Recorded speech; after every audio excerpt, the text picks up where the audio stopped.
வணக்கம் விவசாய பெருமக்களே. தற்போது நாம் இயற்கை முறையில் விவசாயம் சாகுபடி செய்கிற கீரை தோட்டத்திற்கு நாம் எங்களுடைய தோட்டத்திற்கு நேரடியாக வந்துள்ளோம். தற்போது பாலக்கீரை அறுவடை செய்து கொண்டிருக்கிறோம். பாலக்கீரையில் நம்ம இயற்கையான முறையில் அறுவடை பயிரிடுகிறோம். இதில் உரம், யூரியா, பூச்சி மருந்து எதுவுமே இது பண்ணாமல் இயற்கை முறையில் விவசாயம் பண்ணிகிட்ருக்கோம். இந்த இயற்கை முறையில் விவசாயம் பண்ணுறதுனால நம்ம சாப்பிட்றதுனால உடலுக்கு நல்ல ஆரோக்கியம் ஏற்படும்.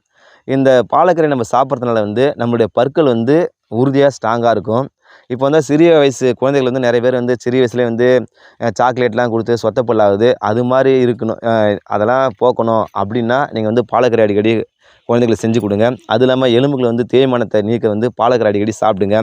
ஏன்னா இப்போ 50 வயசு ஆனால் யாருமே ஆண்களாக இருக்கட்டும் பெண்களாக இருக்கட்டும் யாருக்கு வந்தாலும் எனக்கு முட்டி வலிக்குது, கால் வலிக்குது, என்னால் நடக்க முடியல அப்படின்ற எலும்பு தேய்மானம் ஏற்பட்டு ஜவ்வு இதாகி எவ்வளோ பேர் வழியில் வாடுறீங்க. அவங்களாம் பாலக்கீரையை சாப்பிடுங்க. உங்களுக்கு ரொம்ப நல்லதாக இருக்கும்.